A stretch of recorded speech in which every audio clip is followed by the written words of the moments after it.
after the rehabilitation work, this amount was reduced to 168 million tons in 2014. A large number of dams and reservoirs have been built in Turkey to store rainwater for future use. Turkey has launched an irrigation project, 1,000 small reservoirs in 1,000 days. This project increased the employment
Dear colleagues, could it be possible to take your seat? We will start the session.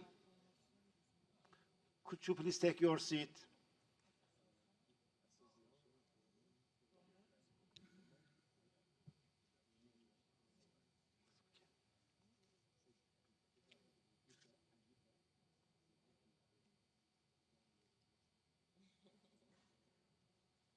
Okay. Colleagues and ladies and gentlemen, the third meeting of the 12th session of the Conference of the Parties to the United Nations Convention to Combat Desertification is called to order. And colleagues, ladies and gentlemen, I really appreciate very much to work with the NGOs. These sessions will be dealing with the NGOs. That's why I strongly believe that the role of the NGOs is very, very important for the international conventions. I hope that today we will get very positive reaction from the NGOs, and then their feedback would be very asset for this meeting and for this convention. And now, Excellencies and distinguished delegates and ladies and gentlemen, as you will recall, the decision 27 of COP1 called for the inclusion of open dialogue session organized by non-governmental organizations within the official program of the work of the session of the Conference of the Parties.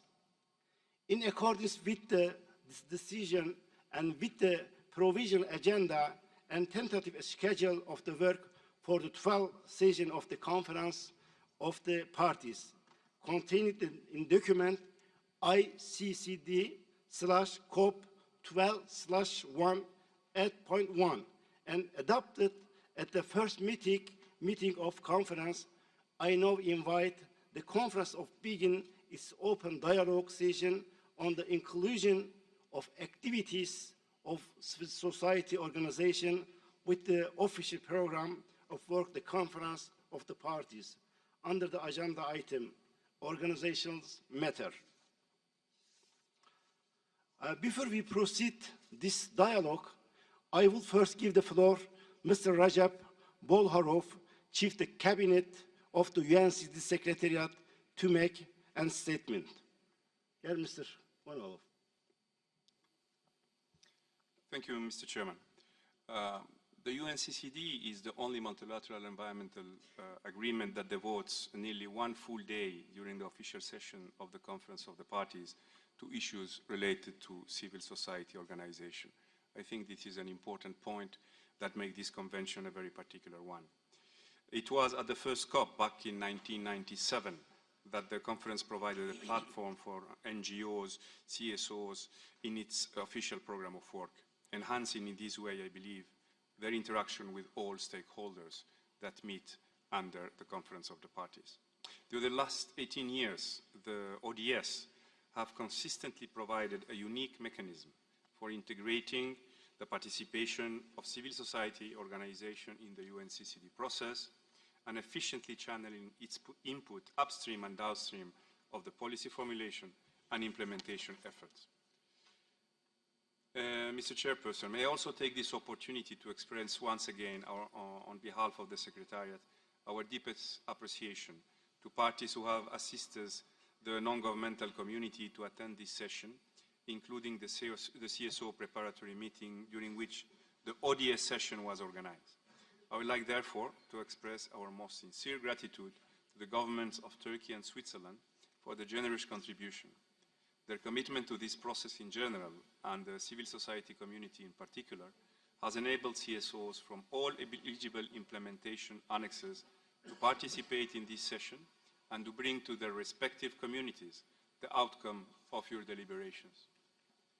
I would also like to thank again the government of Switzerland for its generous support to the UNCCD CSO and its coordination task, the UNCCD CSO panel, and its coordination task, and as entrusted by the Conference of the Parties by Decision 5, COP9, and 5, COP10.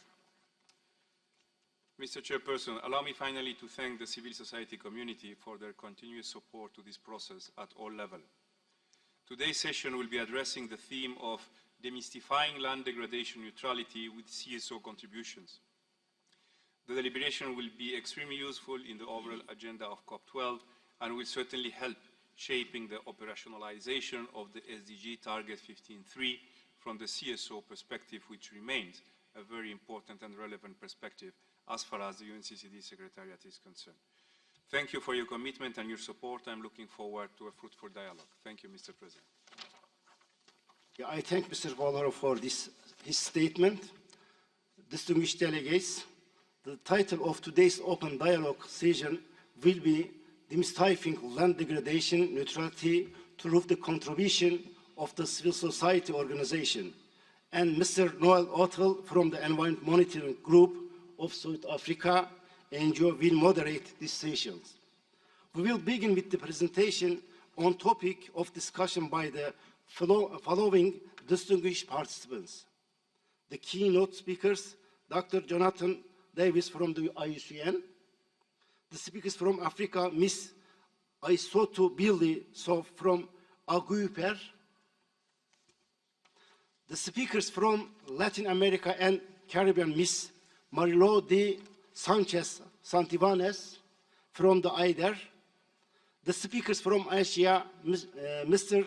Tanvir Arif from the SCOPE, the speakers from Turkey, Mr. Serkan Aykut from the Forest Association of Turkey, the speakers from the local community, Ms. Gloria Musova from the Kasisi Agriculture Training Center of Zambia, and the last speakers from the WEOC, Mr. Patrice Burger from the Center Decision at the Relations Internationals.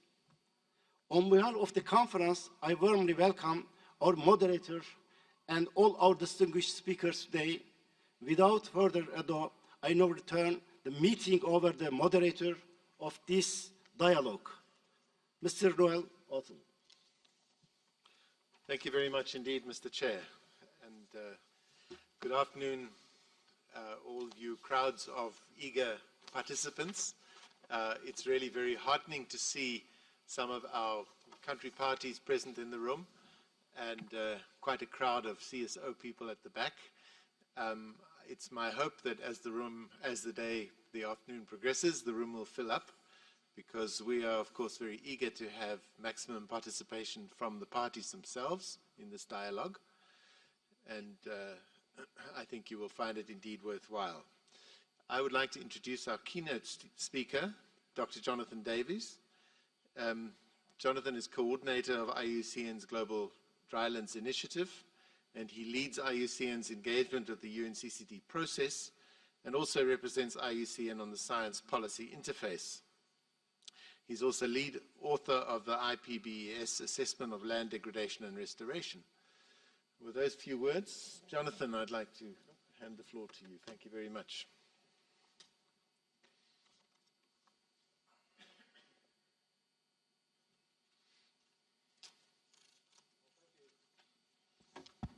Thank you, Mr. President. Thank you, Chair. Ladies and gentlemen, distinguished delegates, civil society members in the far distance. It's a very long haul, but I can just about make you out. It's really a great pleasure and an honor to be invited here to make this presentation today on a presentation which is really to, yes, to demystify land degradation neutrality, certainly, and to talk a bit more about where civil society could play a role. Actually, in my view, where I think civil society already is well placed and playing a role. And I think we need to understand what land degradation neutrality is in order to understand the roles that we already play. And as you see from my title, I want to focus a bit on equity and ecologically sustainable outcomes through land degradation neutrality. Most of you know IUCN as a union with members who include state members, many of whom are parties to this convention, all of whom are parties to this convention, as a matter of fact, plus many civil society organizations. We've been discussing this concept over the last 2 years to try and understand a bit better what it means, what are the implications for us as a conservation union, and what is our role to play in guiding progress towards this very important global target. I'm going to start with 3 or 4 slides which might seem very simple and well-known history to many of you. But I think it's good to make a clear link between this new concept, land degradation neutrality, and the issue of desertification, which is the reason why we're here in Ankara. And the concept of desertification, nothing new, but it really got prominence in 1992 at the Rio Earth Summit, which is where this convention was first conceived, and the convention came into force in 1994, 2 years later. At that time, and in the popular consciousness, and still to this day in common popular narratives, desertification is seen as this menace of advancing deserts, and there were particular concerns in the Sahel back at that time about the advance of the deserts, consuming civilization, consuming farmlands and forests and so on. I think even by the time the convention was signed into force, quite a different interpretation of this term, desertification, was becoming popular. This map gives a good example of why the understanding was changing. What it shows is that during the period from 1982 to 2006, large parts of the Sahel actually were getting greener. And during the last 20 to 30 years, the southern boundary of the Sahara Desert has actually retreated, in some cases up to 200 kilometers. Many reasons behind that, maybe many versions of the data. But the point is that it challenged the way we look at this concept of desertification. When the convention was signed into force, this is the text that found its way into the agreement. Desertification is defined by this convention as land degradation in arid, semi-arid, and dry subhumid areas, resulting from various factors, including climatic variations and human activities. According to the UNCCD, arid, semi-arid, and dry subhumid areas are drylands. That's how they define the drylands. So essentially, desertification is land degradation in the drylands, in a very simple sense. And land degradation, various definitions of this, but the simplest one I found by Adil et al., persistent reduction of biological and economic productivity from the land. So that's really what we're grappling with. And I think that immediately shows the link between LDN. I hope you don't mind if I start saying LDN instead of land degradation neutrality. It'll probably save 5 minutes on my presentation. This is what it looks like. Land degradation is manifest in loss of soil, physical erosion of soil, but it can also be a loss of soil fertility, loss of productivity. It can be pollution, it can be salinization, buildup of pollutants on the land. And these features all lead to a decline in the provision of ecosystem services from land. Now, there's various estimates of the extent of the world that's degraded. At least 25% of the world, I think most authorities agree that at least 25% of the world's land area is either highly degraded or undergoing high rates of degradation. And there have been a number of studies in recent years, and I think they're generally converging on a figure of somewhere between a quarter and a third of all our land. Now, this is hugely significant. I picked some of these figures off the UNCCD website. I'm sure many of you are aware of the scale of the challenge. 12 million hectares of land estimated to be degraded per year. And yet to feed the world's growing population in 2050, we need to increase food production globally by 70%. To increase food production by 70% at a time when the actual available land is declining. 40% of the world's population now living in water-scarce regions. And as water scarcity increases, this could lead to annual grain losses of up to 30%. But it's not only about food, and that's the point I want to make through my presentation. In a moment, I'll show some more slides on this. Land degradation has been implicated in a whole range of different social, economic, and environmental challenges. It's been connected with poverty, it's connected with conflict, it's been connected with migration, obviously a big global, it's only a concern in the north at the moment. It's been connected with biodiversity loss, it's been connected with climate change. 20% of carbon emissions been estimated to be due to land degradation and land conversion. I see this land degradation really as a foundational challenge, which underpins all the other challenges that we're perhaps more globally, we seem to be more interested in. So in the second Rio conference in 2012, famous Rio +20, the UNCCD, in recognition of the challenge that we're facing, put forward this idea of land degradation neutrality. And in its very simplest conception, land degradation neutrality is a balance between land which is being degraded and land which is being restored. And I'm going to talk about that a bit more in a minute as well, because that's overly simplistic, and of course the devil is in the detail. You know, how do you achieve this target? That's what remains to be seen. But land degradation neutrality and the role of this convention were clearly specified in the outcome document from Rio +20. In that document, The Future We Want, I've copied these two paragraphs out. Paragraph 206 clearly says, we will strive, this is the commitment of the leaders of the world, we will strive to achieve a land degradation neutral world. And in paragraph 207, reaffirming the resolve in accordance with the UNCCD to take coordinated action to monitor globally land degradation and restore degraded land. So there's a very strong mandate being set there. This was then followed through with the SDG process. Again, you will know this, 2 or 3 weeks ago, the SDGs were adopted, including Goal 15, which is focusing on protecting, restoring, and sustainably using terrestrial ecosystems, with Target 15.3 on combating desertification, restoring degraded land and soil, and striving to achieve a land degradation neutral world. So again, the commitment is now there very strongly. At the last COP in Namibia, 2 years ago, 2013, the convention approved the creation of an intergovernmental working group to go and elaborate on this theme a bit more, to get a greater understanding of what is this concept of LDN. And this is what they've reported back, and this report is what is under discussion here in Ankara at the COP. Land degradation neutrality, in whichever areas, is a state whereby the amount and quality of land resources necessary to support ecosystem functions and services and enhance food security remains stable or increases within specified temporal and spatial scales and ecosystems. I've highlighted the middle text in bold, but actually that last part is very significant.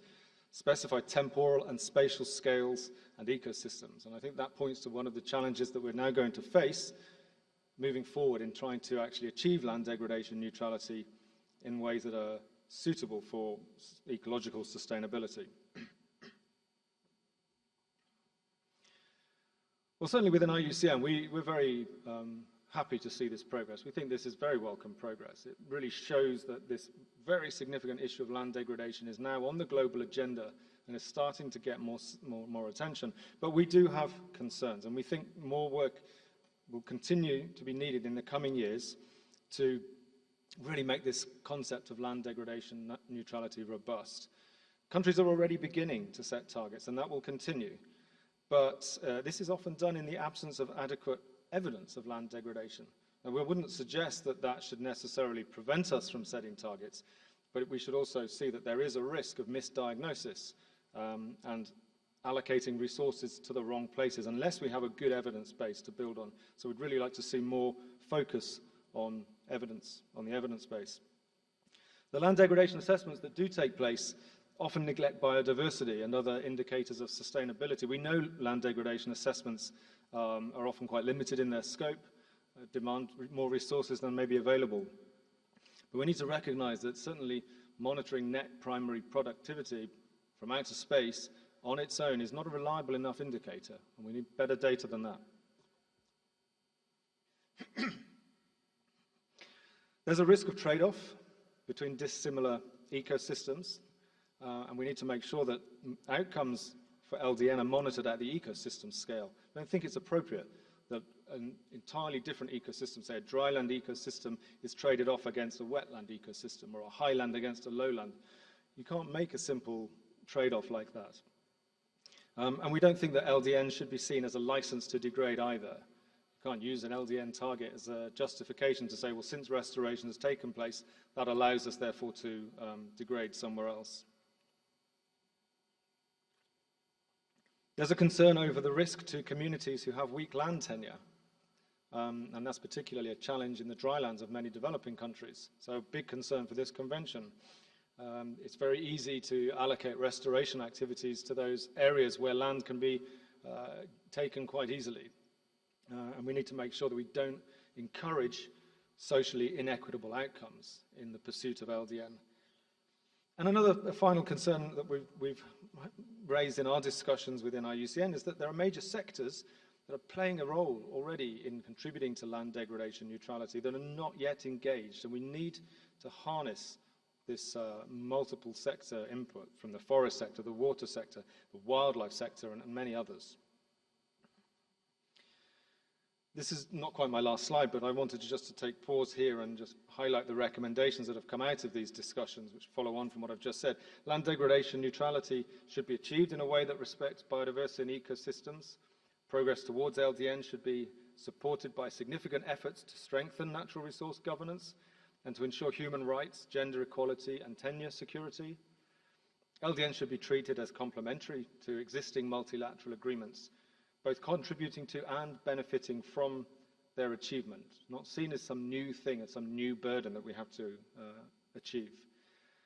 And LDN target setting should really be carried out on the basis of evidence in the form of appropriate assessments at the appropriate scales. I think that one thing that's very important to keep in mind is that when you achieve land degradation neutrality, or when you contribute to sustainable management of land, you accrue multiple benefits to society, not only benefits to the local land users, but to society at large, nationally and even internationally. Sustainably managed land can contribute to food security, of course, and that's often our primary motivation, to improve agricultural productivity. But it contributes to disaster risk reduction as well. It contributes to poverty reduction. It can contribute to climate change adaptation and climate change mitigation. If you consider that one of the key indicators of sustainable land management is soil organic carbon, what is soil organic carbon? It's biodiversity. So if you're managing your soil sustainably, you're contributing to biodiversity. You're clearly contributing to capture of atmospheric carbon. And you're also contributing to protection of watersheds, regulation of water supply. Many of these benefits can accrue simultaneously through the right kind of sustainable land management practices. This is telling the same story. I lifted it from a publication by De Groot et al., which was published a few years ago. In a natural ecosystem, you have all of these different ecosystem services and others besides. But of course, food production, crop production from natural ecosystems is generally pretty low. When you move to intensive agriculture, you maximize that one ecosystem service, but generally at the expense of all the others, usually without really understanding what the cost is. When we talk about sustainable ecosystem management, which would be the goal of land degradation neutrality in many places, we're looking at an optimization of a range of different ecosystem services, including food, but not at the expense of these other ecosystem services, which are so important to society. Now, similarly, and this is perhaps the main message of my presentation, to deliver land degradation neutrality, we need to consider the entire territory of a country or an entire ecosystem. We're not only focusing on agricultural land, we're not only focusing on cropland. And that means that the contributions to land degradation neutrality come from many different sectors. Of course, agroforestry, agroecology, conservation, farming, low tillage farming, these are important sustainable land management practices which contribute to land degradation neutrality. But so does sustainable management of the rangeland, so does forest landscape restoration, so do protected areas and community conserved areas, and so do approaches for integrated water resource management. All of these processes, all of these approaches can contribute to land degradation neutrality and need to be taken into account in some sort of balance sheet at the right scale in order to monitor and track progress towards LDN.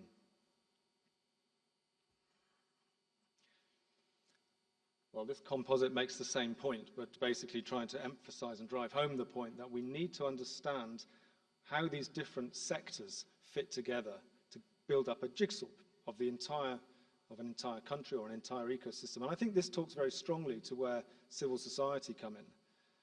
Wildlife management. Civil society are very active in wildlife management in many countries. Forest restoration, sustainable pastoralism, conservation agriculture. These are all things that civil society organizations are already doing. And I think we need to be in close dialogue with governments to understand how we can do more, how we can make sure that that progress, that contribution is visible, is taken into consideration in reporting, and is better organized, better directed to address major hotspots, major priorities within the country. And this is my last slide to conclude, and a couple of observations and a final point, which is really for discussion. I think it's clear, everyone here would probably agree, land is the ecosystem that supports all other terrestrial life. When I mentioned this to some colleagues, they were a bit concerned. Talk about land as an ecosystem. I think we need to understand it in those terms. We need to understand how fundamental land is for everything else that we're trying to achieve. It is a finite resource. To all intents and purposes, the time it takes to regenerate soil is so slow in most places that soil is effectively a non-renewable resource, and therefore it cannot just be indefinitely degraded. And when we talk about LDN, I think we can borrow from the mitigation hierarchy that has been established within the conservation sector. It's quite well known in conservation now. It tends to be used more with extractive industries, but I think it's very applicable in this context. And in the mitigation hierarchy, you can see the 4 points there. Your first priority is to avoid degradation where possible. I think that's clear. The science conference 2 years ago clearly showed that the cost of avoiding degradation was far lower than the cost of restoring degraded land. So avoid degradation where possible. Where that cannot be avoided, mitigate degradation through the right sort of SLM practices. Where mitigation is not possible, then restoration of degradation land is the priority. And only then, when those options are exhausted, should we be considering offsetting degradation in extreme cases such as urbanization or development of infrastructure. We can then consider offsetting. So that's my final point, and I'd be very interested to hear other people's observations on that. Thank you very much.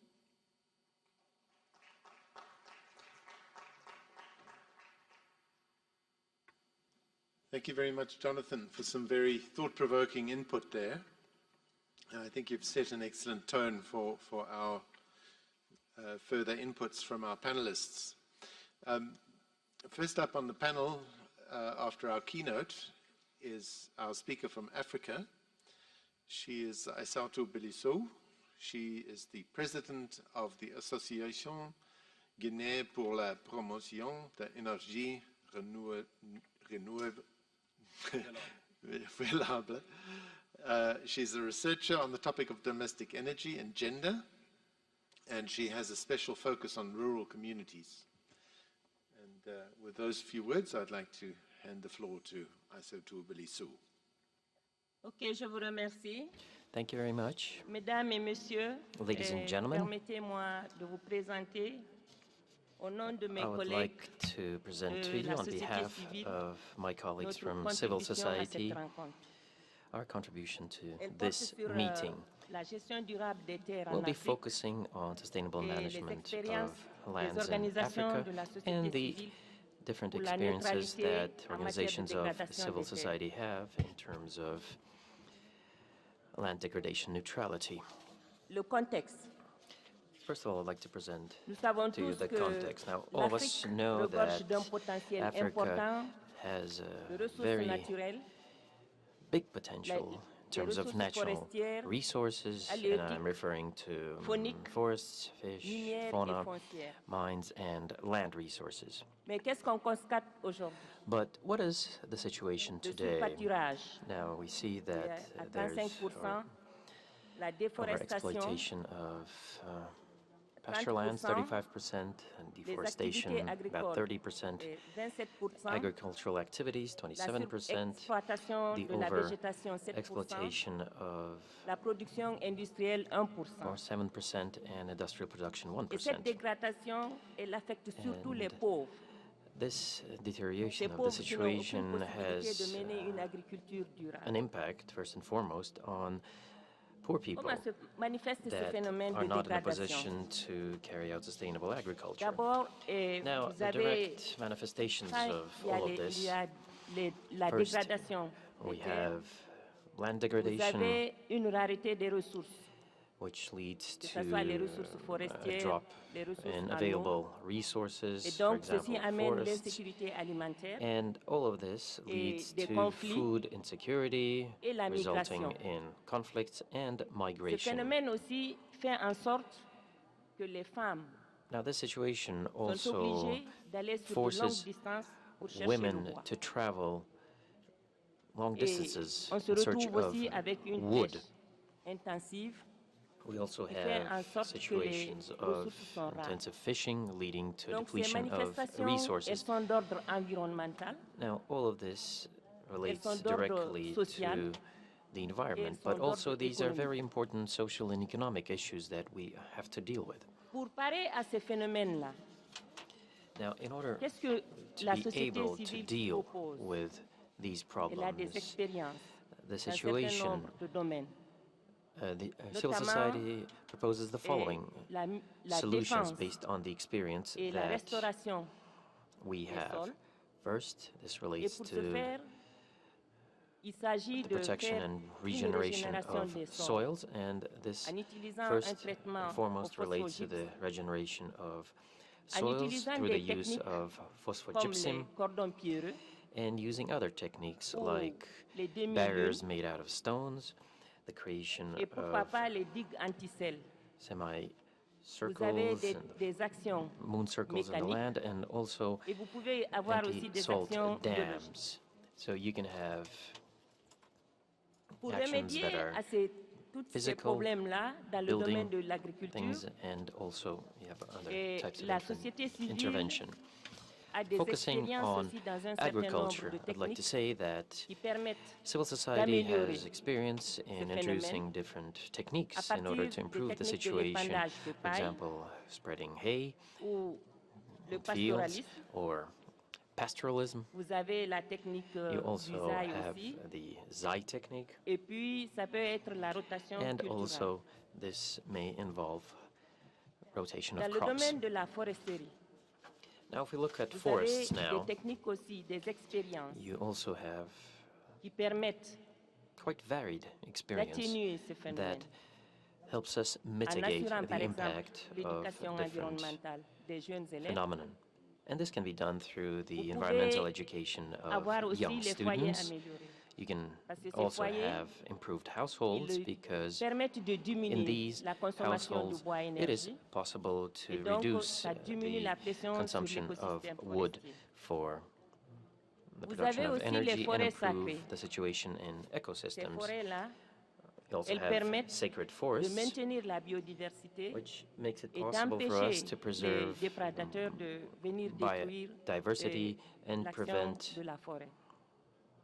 Sinon, anyone vous from avez tout simplement destroying la régénération our naturelle qui est forests. assistée. And also, we have assisted natural Quel regeneration of enseignement forests. pouvons-nous tirer de toutes ces expériences? What are the lessons that we can learn peut from dire que les all of this work expériences- and the experience that we have? Que les Well, I can expériences say que nous avons that aujourd'hui ont The pour objectif experience de répondre that we have à already la accumulated LDN make it possible for Et us ces to expériences-là, comme respond elles to the existent, objectives of il est LDN. important de bâtir sur And even celle-là. though we have this C'est-à-dire bâtir experience, sur we have l'existant. to Ensuite, qu'est-ce qu'on move peut forward and retenir? build on the basis C'est of que this les foundation. indicateurs et les données aussi sont à And développer. here we pour can mieux say apprécier that we les need efforts to qui sont develop qui sont further investis the dans la indicators GDP. that we have and collect data to better En appreciate and conclusion, assess the efforts that are nous made pouvons as vous part dire of SLM. Que la société civile, In conclusion, elle est dans I'd like to dans les say that dispositions civil de society capitaliser toutes ces expériences, is de les ready partager aussi to use the dans le domaine experience de that we la have, and neutralité we're ready en to matière share de dégradation des this terres. experience Ensuite, in areas related nous to estimons que neutrality une meilleure and implication de la société civile land degradation. dans le processus, We also notamment would like les to say pannes alignées, that greater involvement dans le of cadre des civil cadres society nationaux in d'investissement different stratégique approaches, et especially récemment pour la those related synergie to the NAPs that have been et drawn up, ODD, que il est our work important in the National d'impliquer Framework for davantage la Strategic société Investment. civile. I think that vous here remercie. we will have to involve civil society more, and I would like to thank you for your attention. Thank you very much indeed. Our next speaker is from Latin America. I'd like to welcome Marioldi Sanchez Santivanes. Marioldi is a forest engineer working in development project management with AIDER, which is the Asociación para la Investigación y la Desarrollo Integral, which is a Peruvian NGO that works in drylands and dry forests. And some of you will know Marioldi from the Science Policy Interface, where she serves as a CSO observer. Thank you, Marioldi.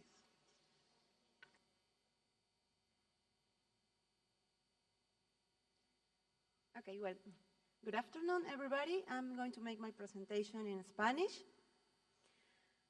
Bueno, para mí es muy grato estar aquí hoy I'm con delighted to ustedes. be Yo here les this voy a afternoon with you. presentar I'm going to present to you las apreciaciones que tenemos las organizaciones de sociedad our civil de view as Latinoamérica civil y el society Caribe que organizations estamos from participando Latin America and the ahora en la Caribbean COP12 acerca involved in the de COP12. de As far as la propuesta LDN de is neutralidad concerned, en la degradación or de our la tierra y proposal for también LDN. los aportes que And consideramos also, nosotros I'd like podemos to tell you about the dar contributions that para we poder think lograr we can make to esta meta. achieve that aim, that goal Bueno, en of primer lugar, LDN. para First of all, comentarles un poco acerca de to nuestra give you región, an idea of Latinoamérica y el what Caribe es una de las our region regiones is más like, biodiversas del planeta, one of the con una most vasta biodiverse diversidad regions of the planet. cultural, We have quite a lot of también es cultural una diversity. importante It's also reserva an de important acuíferos y reserve of recursos aquifers and natural naturales. resources, Tenemos, as you can see por from the ejemplo, screen. la cadena We montañosa have más the grande, Andes, the world's más larga longest del mountain mundo, range, que for son los example. Andes, We el lugar also más have the árido de la driest place Tierra, on el Earth, desierto namely de the Atacama Atacama, Desert, y el bosque tropical and we más also grande have the también, world's el largest bosque tropical amazónico, forest, la the Amazonía. Amazon rainforest. Sin embargo, el However, problema de la degradación de la tierra en nuestra región es the problem muy with grande. land El 14% degradation de is la very degradación significant. global ocurre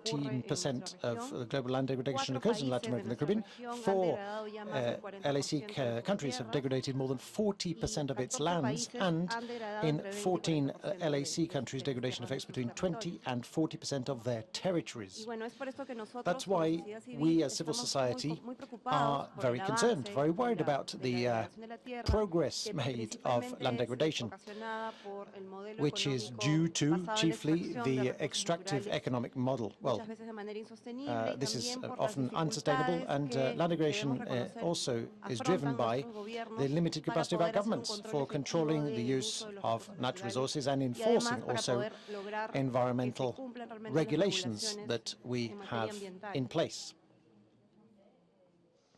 Y bueno, consideramos que para poder Our view evitar is that la in order to degradación de las avoid tierras en the nuestra degradation región, of land in our el region, the primer first punto que debe cumplirse thing we must do es asegurar el is manejo to sostenible ensure de that las we tierras have a través de sustainable buenas land management, SLM, Asimismo, through good practices. también creemos que We es also importante consider pensar en that cambiar we los need to modelos de- think about de changing negocio our como se dan business actualmente. schemes, Creemos que es posible change them hacer for what they are negocios now, so that we innovadores, can come up with sostenibles, que puedan innovative, fortalecer la sustainable agricultura business schemes that familiar can strengthen en lugar de family debilitarla. Esto es muy importante. farming Y instead of también lograr weakening una family farming. adecuada And also gobernanza we de need to los achieve sound recursos governance naturales of de our las tierras. natural resources.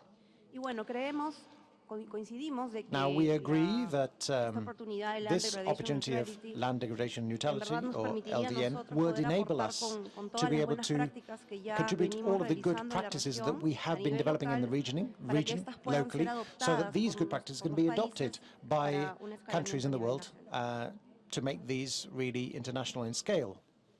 Bien, en la región, Now, in our region, realmente Latin hay America and the muchas Caribbean, organizaciones we que have tienen many, la many experiencia y el organizations that have conocimiento que es experience and knowledge necesario para poder that is needed operacionalizar to land operationalize land degradation degradation en and nuestros países. neutrality Creemos que in podemos our countries. realmente contribuir a alcanzar We believe esta that we meta really de una can manera más achieve this eficiente goal y effectively, sostenible en el tiempo. efficiently, that is, and sustainably over Hay en verdad time. muchísimos ejemplos que To be quisiéramos candid with you, we have compartir con many ustedes de examples we muchas could share with organizaciones que you. en We este have many momento podrían organizations estar in Latin presentes America, aquí, pero hemos Latin America and the priorizado Caribbean. They're not all here, algunas iniciativas but let me de tell you about a las few. organizaciones que actualmente estamos participando en la COP12, de todos A few los who de are los actually países here. que voy a mencionar de Argentina. We have, for Tenemos example, a GADE, Argentina. Fundación We have Agreste, the Fundación del GADE, Sur y el the Colegio de Ingenieros Agronómicos Fundación de Agua del Agreste, the Estero. Foundation of the South, En el caso de and Barbados, ellos we also for representan a Barbados, una we red have a ambiental de network, jóvenes a del youth Caribe.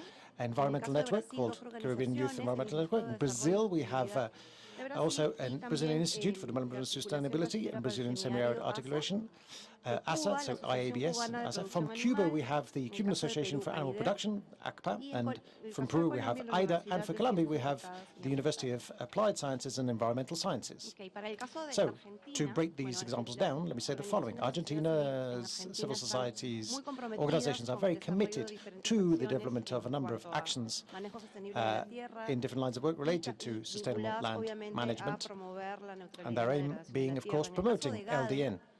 If you take GADE and the Foundation of the South in Argentina still, they are working very strongly on the promotion of environmental protection and environmental education projects. They've been able to develop a project and technologies with local producers to be able to develop, to reforest 2,000 hectares with native species in degraded lands and subsequent use of its fruits. This is a very interesting initiative. And if you move on to still Argentina, Fundación Agreste, they have been able to work with the private sector in a very responsible manner. They have environmental conservation initiatives with following their CSR aims, which encourages communication dissemination on issues related to combating desertification. And finally, still in Argentina, we have the Santiago del Estero Agronomic Engineer Training School. They highlight the importance of agricultural engineering in developing environmental sustainability. They are working on a whole training courses in a various number of fields, particularly in the agricultural production phases. They've come up with a very good handbook on good silvopastoral practices, and they're working in networks with all the other agronomic training schools in Argentina and in South America. And now this work is very valuable because it's the first time that these professional schools training farmers are being involved together to combat desertification. Moving on to Brazil now, we have the Brazilian Institute of Development Sustainability's experience, the IABS. They have 3 lines of work related to recovery and conservation of land. First of all, they work on the creation and management of conservation units. They support these units through changes in land use and degradation. That's why they promote. They also support productive projects with communities to anticipate changes in land use and land degradation. They have 2 projects, in fact, that are quite interesting in nature. One of them helps them to better use the development of oysters. In fact, oysters purified. It's called a project called Oysters Purified. They also have a line which is generation and dissemination of knowledge and good practices for better coexistence with the semi-arid region.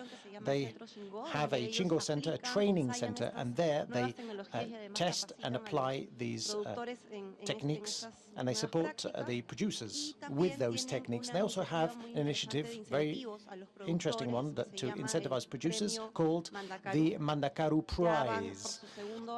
They've been running for 2 years now, and they reward good practices of their partners in the local communities.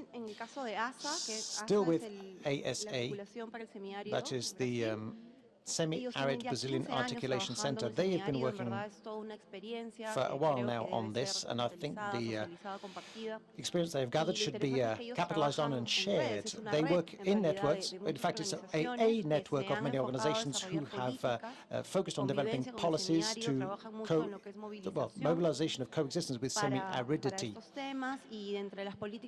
Among those policies that have developed, there are storage policy, water, seeds, food and fodder to help communities that are so exposed to climate change and vulnerable to drought, to be able to help them to be able to have access to water, to seeds, to food and fodder. They also have programs linked to water management. These programs involve cisterns or tanks in schools. Their aim is to ensure that they don't lose native seeds and really halt the progress of transgenic seeds. Moving on to Colombia now, we have the University for Applied Sciences and Environmental Sciences, UDCA, who've been working on an erosion soil degradation project. The interesting thing here is that they work in cooperation with the state. They have a partnership with the Environmental Ministry and with a research center called IDEAM. Their aim is to involve the communities in this research process. They work with 32 regional corporations to achieve that. That is at sub-national level, and with them they have been organizing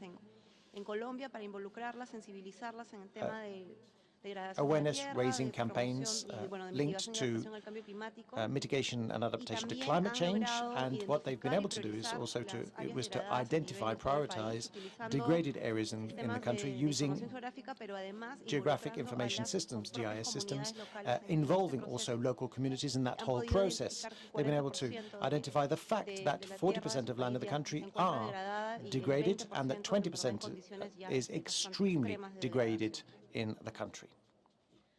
Moving on now to Cuba.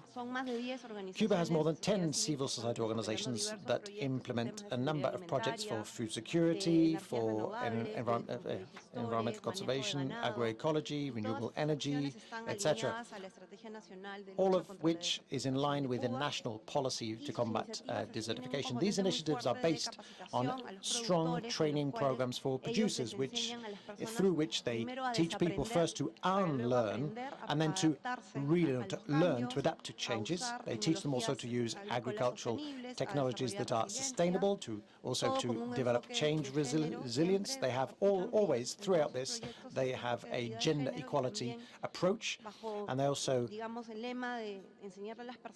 because they want to teach people that despite climate change, they will be able to achieve sustainability, they teach them to, in fact, do that.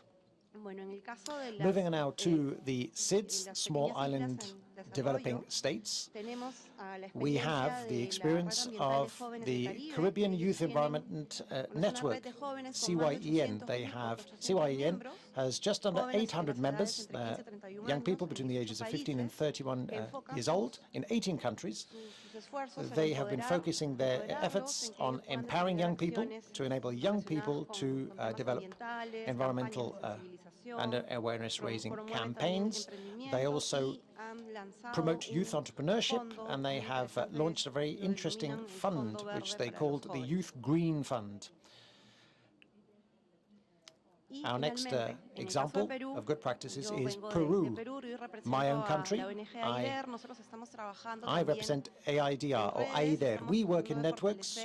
Our aim is to strengthen a network of organizations that has been working for a number of years now on the recuperation or reclamation of degraded land in Peru. AIDER, my organization, has been developing an initiative in Piura of assisted natural regeneration with schools, women's organizations, and organizations of producers, all of whom have been the driving force behind this campaign. At the same time, we've been raising awareness as to desertification, deforestation, because as far as deforestation is concerned, that is a significant problem in our country. Also, we have contributed to creating estimations of the contribution of dry forest to climate change mitigation.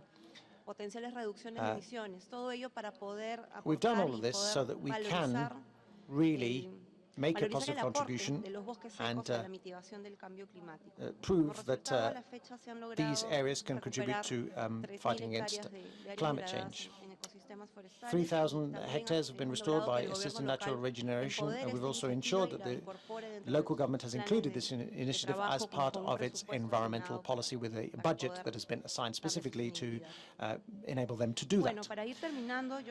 To conclude, let me say that all of these initiatives that I've told you about have involved, from the design to the implementation of these projects, they've involved local populations. They've been involved throughout in the decision decision-making process. And despite the fact that these are small-scale initiatives, nevertheless, they have generated or can generate significant effects as far as land conservation and reclamation is concerned. Therefore, they have a high potential to contribute to any LDN process. However, despite all of this, and we'd like to leave you with these final thoughts, because we consider these ideas important. Whilst it is true that we agree and believe that LDN is an opportunity, nevertheless, we should remember that any initiative of LDN must be integrated into the national action plans, the NAPs. That's something that is crucial, and this is something that we've talked about a lot over the last few days. It must be an opportunity for us to strengthen the processes. We need to update our NAPs, and we need to do this always through participatory processes that involve all stakeholders, including civil society organizations. Also, let us remember that we need to create platforms nationally that involve all stakeholders so that we can establish land degradation neutrality policies. Thirdly, remember that the LDN initiatives should be implemented with the participation of effective communities during all stages, namely from the design, implementation, and monitoring and evaluation thereof. This must happen. They must always be involved. And finally, we'd like to leave you with this fourth thought. These initiatives should not lead to offsetting mechanisms, because there is a high risk that the lands, at the end of the day, will continue to degrade because of the compensation with restoration actions. We need to be very vigilant that that does not happen. So thank you very much for your attention. These are our contact details on the screen, if you'd like to take the time to have a look at them. Thank you. Thank you very much, and thanks for those concluding thoughts. I'd like to, at this juncture, invite any of you who are sitting away at the back and can't really see the speakers to come a little bit forward. It's perhaps not strict protocol, but the President's in agreement that there's a lot of space at the front, and let's use it. And should a party arrive and need their seat, please vacate it immediately. But please feel free to move forward.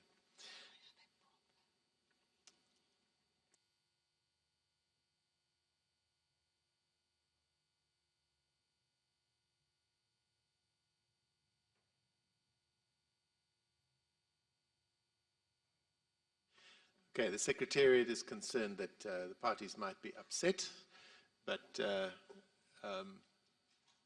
please observe protocol and don't squat. With those words, I'd like to welcome our next speaker, who is Tanveer Arif from SCOPE, which is the Society for Conservation and Protection of the Environment. Tanveer will be presenting on behalf of the Asian region.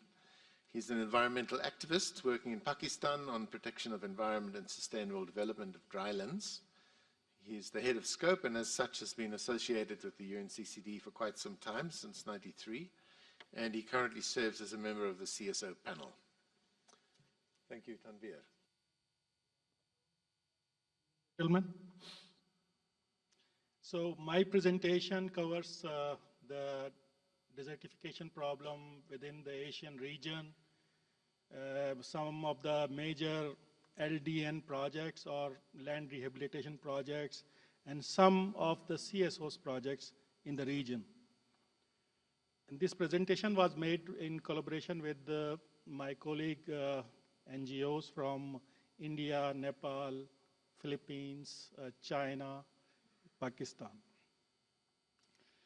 Well, the context of Asia is that about 4.2 billion people live in Asia and Pacific region, which constitutes the 61% of the world population.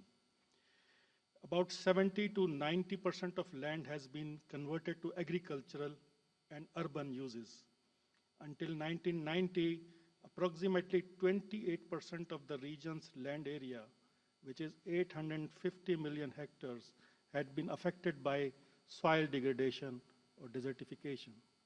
1.32 billion people in Asia depend on land resources, where desertification has reached in its advanced stages. Asia is the most affected region in terms of the number of people affected by desertification and drought. Desertification in Asia, the impact of desertification in worst in Central and South Asia, China and Mongolia. In Central Asia, salinization has affected 60 million hectares of the total agricultural land. Such losses amount to a total of 460 million hectares, which is 13% of all used land, equivalent to the size of India. The region contains some 1.7 billion hectares of dry lands, which includes expanding deserts in China, India, Iran, Mongolia, and Pakistan, the sand dunes of Syria, the steeply eroded mountain slopes of Nepal, and the deforested and overgrazed highlands of Lao PDR. Forests. As Asia and the Pacific has 18% of the global forest cover, the region lost 6.2 million hectares of forest, an annual deforestation rate of 0.14% between 1990 and 2000. However, an increase of forest area by 12% per annum during the same period was observed in Northeast Asia, thanks to China, the afforestation program. LDN and Asia, while we are discussing the land degradation neutrality concept, so before this concept, I mean, this is not a new concept, and a lot of activities in Asia are going on to rehabilitate land, and this is, well,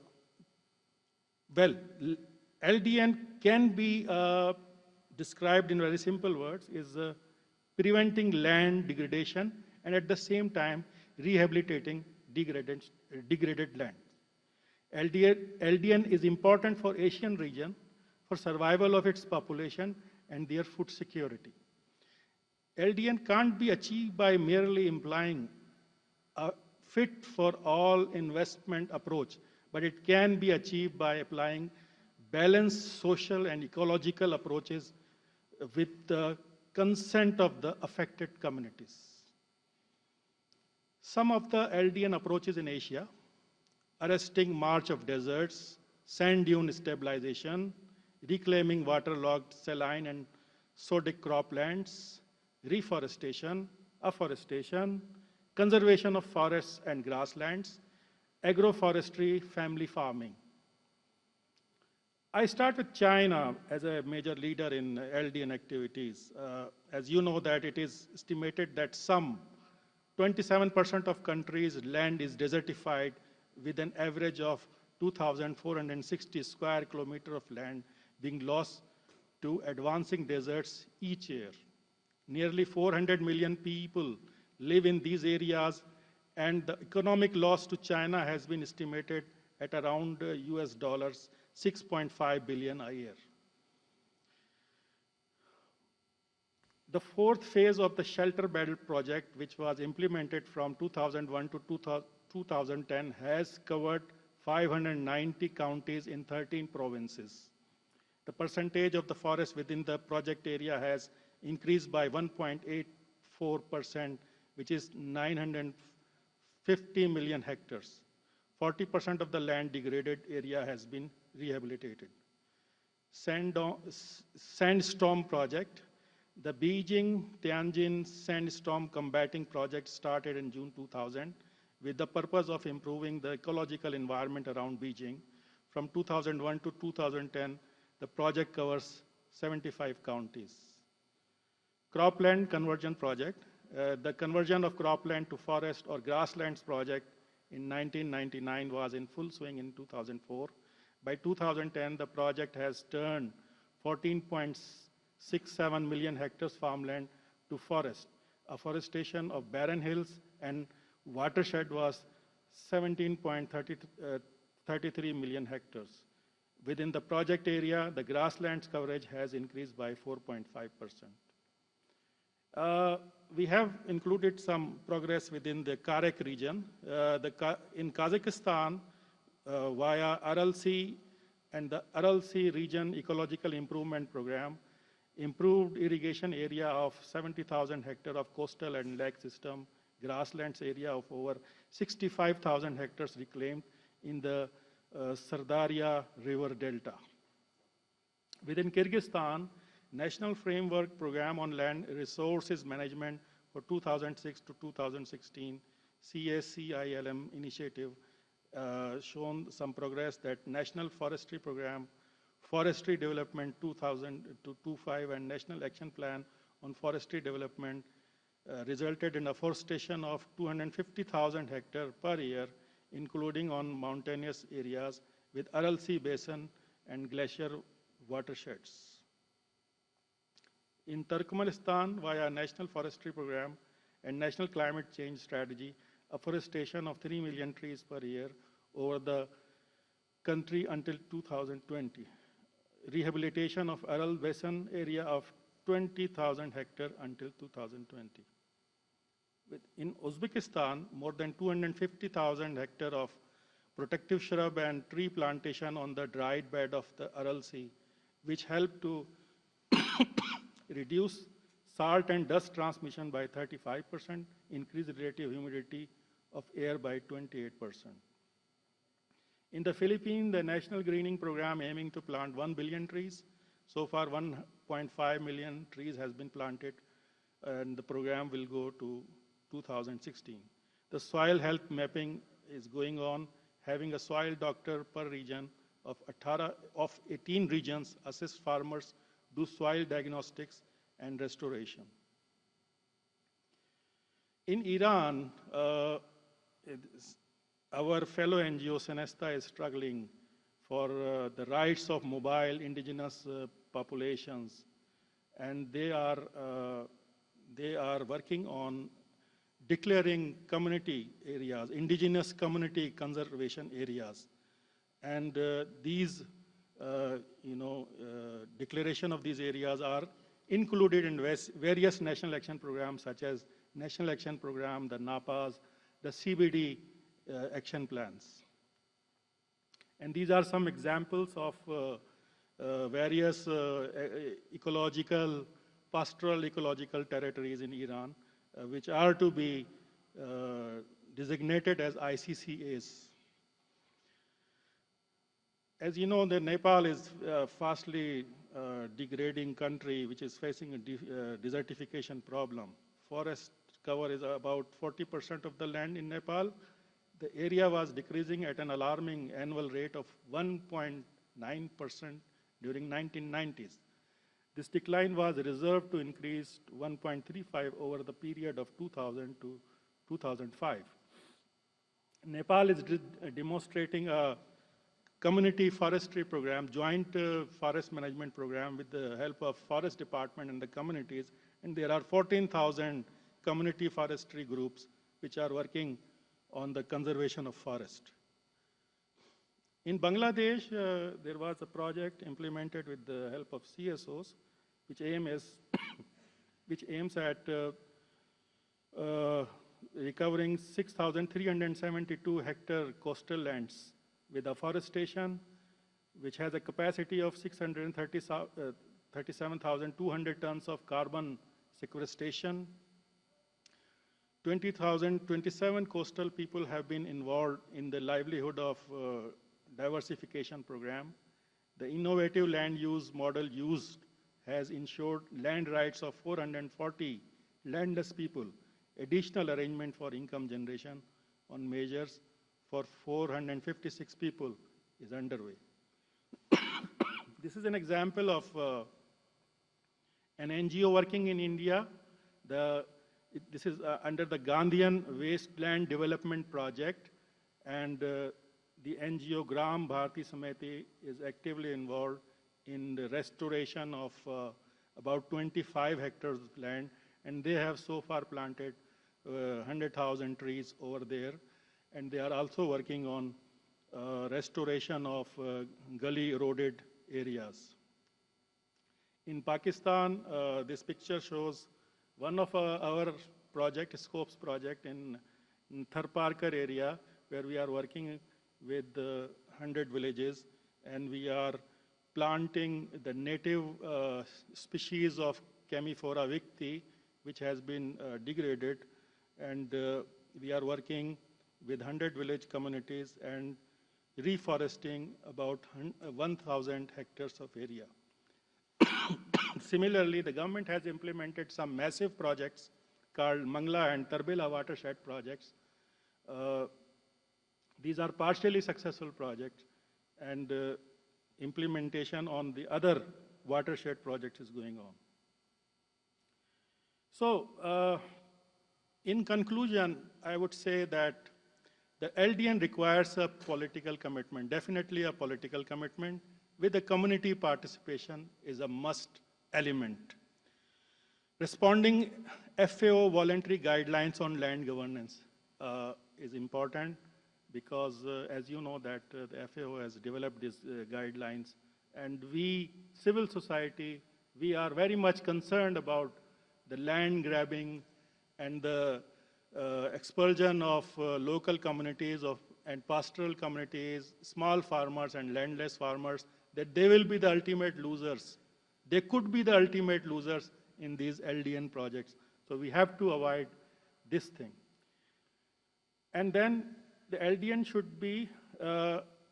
should be compatible with the local ecological conditions. LDN should not lead to land grabbing, should not degrade water resources. So, ladies and gentlemen, these were my brief contribution to this subject. Thank you very much.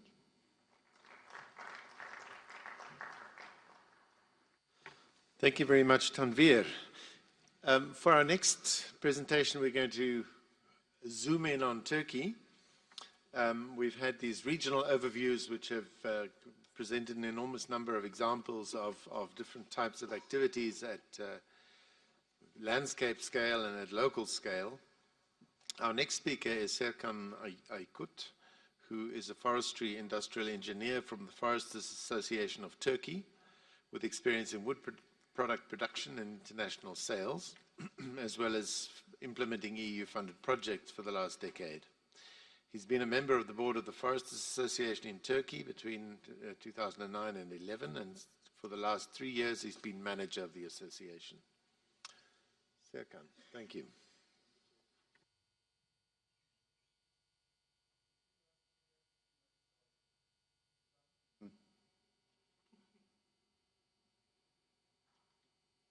The Foresters Association of Turkey, TOD, was established on 26th of December 1924 as one of the oldest NGO, and it is the first NGO on forest and environment issues in Turkey.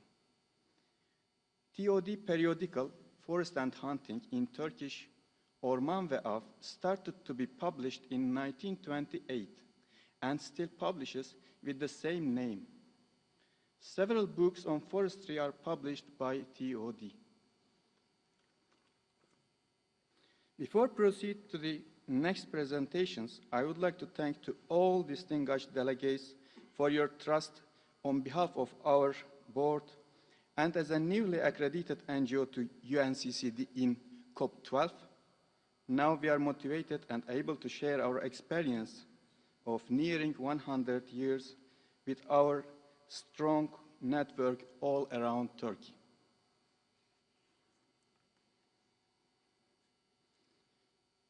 We have some forestation activities and social projects target on young generations. Thanks to UNDP GF SGP, they funded us as for Natural Stories. This book includes different CSOs' experiences on climate change and land degradation. Another project is to reduce effects of climate change in Yenice forests. There are two outputs of this project.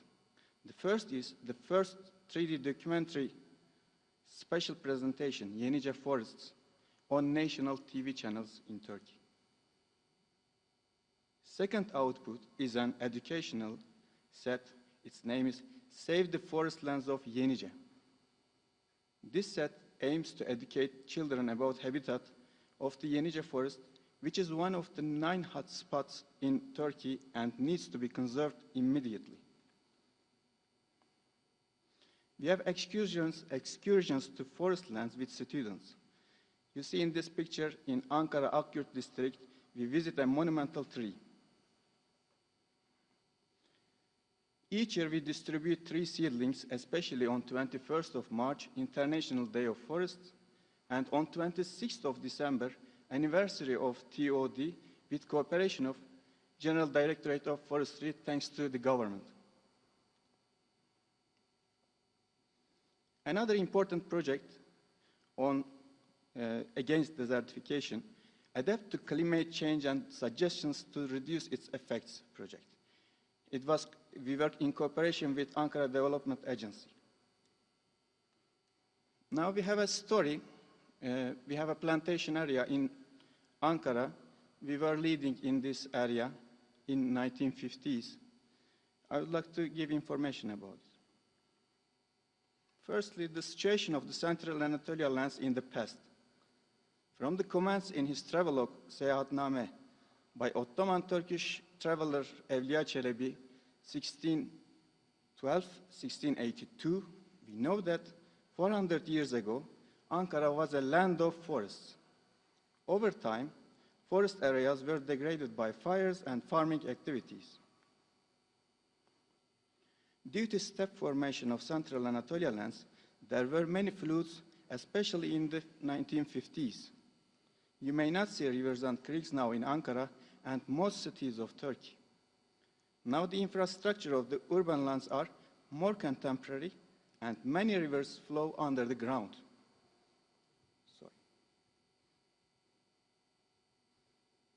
In this picture, you see Dam Creek next to Ankara Castle in Ulus district, Ankara.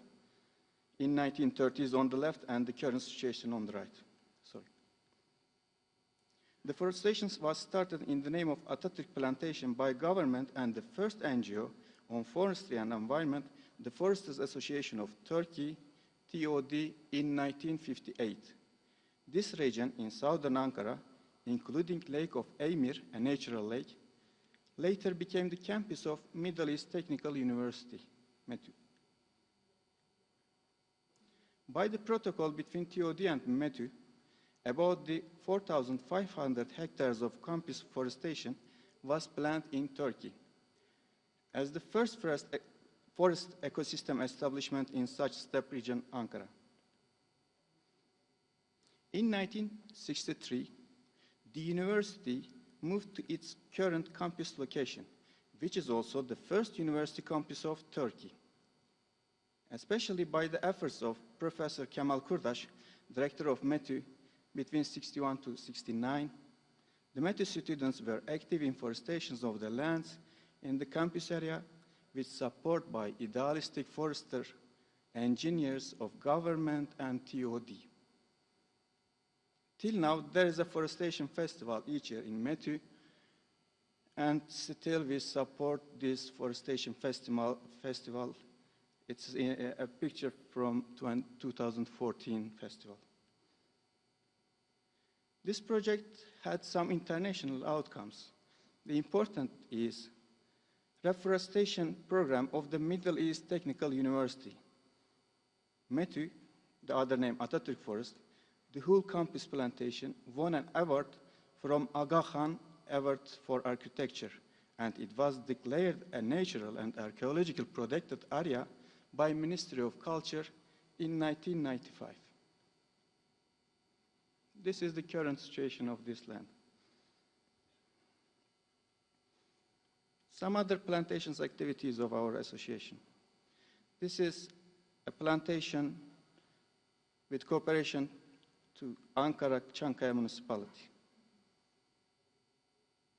We have a nature college. Unfortunately, cannot start operations, still looking for a sponsor in Balıkesir city in Western Turkey. We have many representatives all around Turkey. In Izmir, there are some activities, and with children. And in Denizli City Representative, there is a training activity. We do this in all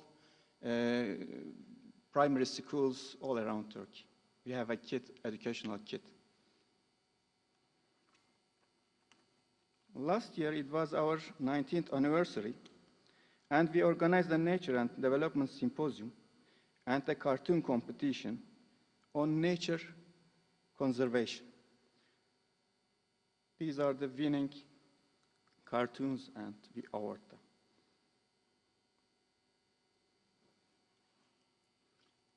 In 2015, we had an international and very important activity event in Eskişehir City, World Wood Day 2015 celebrations.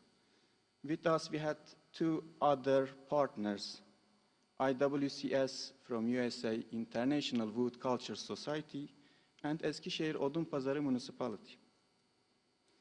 It was the third World Wood Day. It was celebrated in Eskişehir, Turkey, with more than 350 participants from 93 different countries between 7 till 27 March 2015. The motto was Wood and Humanity. And after lots of wood arts, finally, a planting event organized in the name of Barış Ormanı, Forest of Peace, with cooperation of Eskişehir Regional Directorate of Forestry, thanks to them.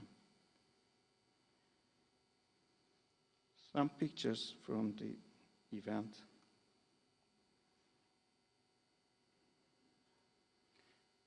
Distinguished Chair, distinguished delegates. Finally, I would like to state that we need more peace and more green and forest lands for a better world. Let's act together.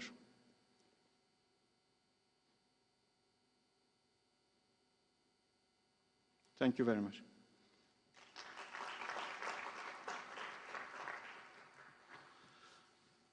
Thank you very much indeed, Serkan. I'm sure you're all aware that in 2014, the Equator Awards were focused specifically on sustainable land management in Africa.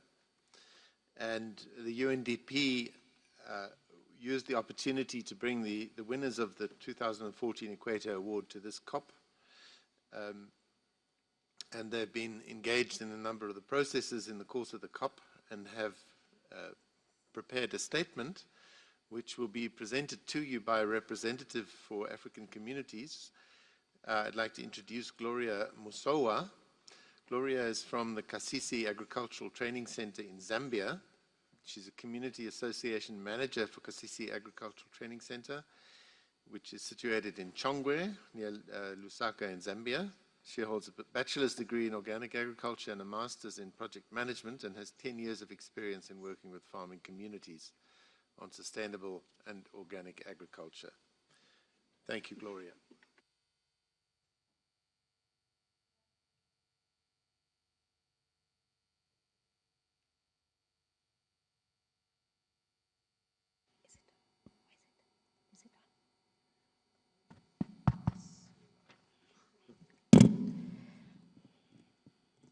Good afternoon, ladies and gentlemen. It gives me much pleasure to stand here on behalf of the communities of the winners of 2012 Equator Initiative to present a statement on sustainable land management.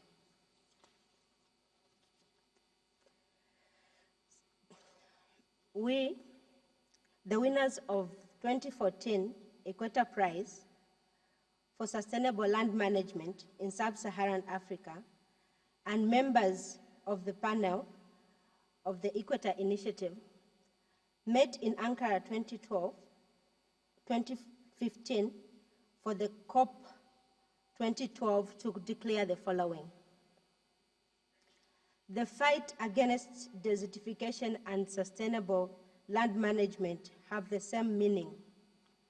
And Sub-Saharan Africa is the part of the world where land is very dry, therefore very vulnerable to desert encroachment that threatens millions of people, including women and young people who do not have ownership to land. The Equator Initiative, through a rigorous selection process, taking into account the relevance, the resilience, and equity, and also involving governments, universities, and civil society, was able to identify 12 outstanding local communities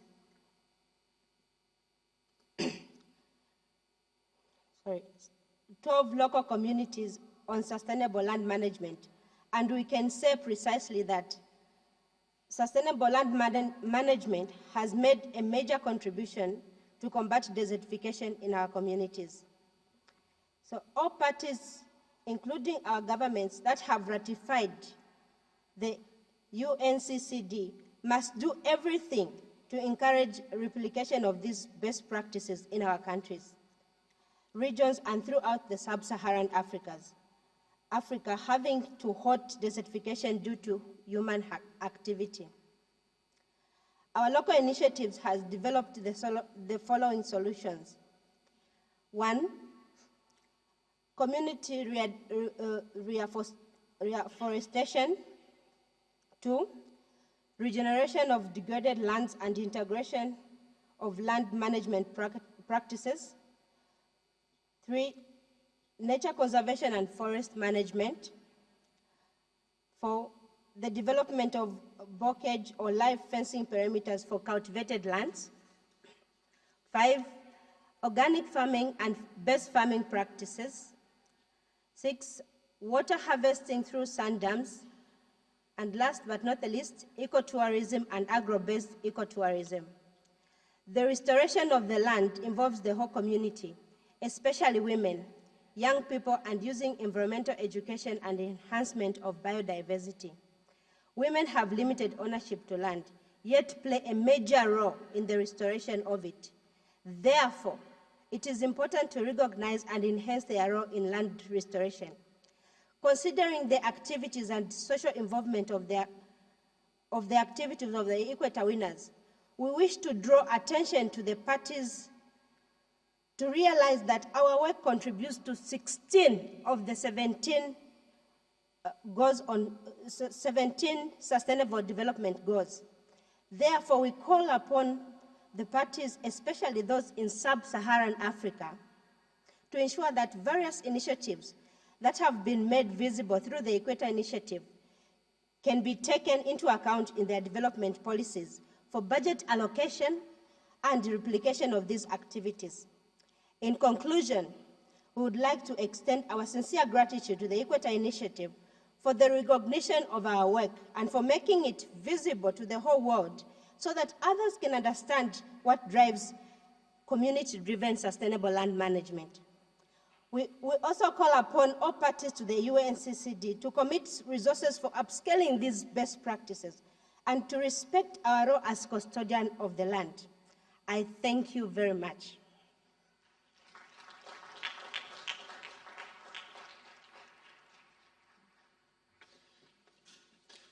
Thank you very much, Gloria. And once again, congratulations to those winners.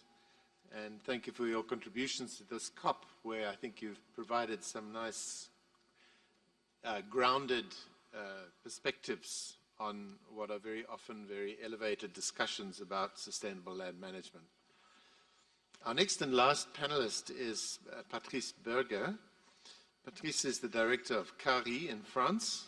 He's a member of the CSO panel for the WEOG and has been involved in the UNCCD since its start and is truly a veteran of this convention. And he'll be talking to us about the potential contribution of land degradation neutrality to the Sustainable Development Goals.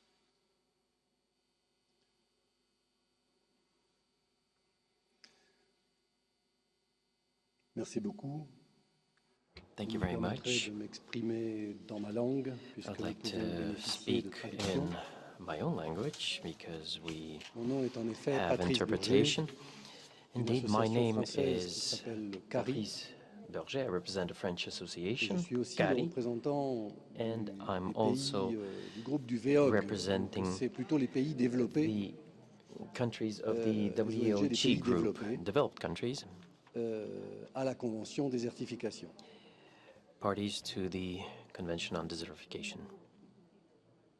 Je me suis vraiment posé la question de qu'est-ce Well, que j'allais bien I pouvoir was vous dire. wondering what actually I'll be in a position to tell you today.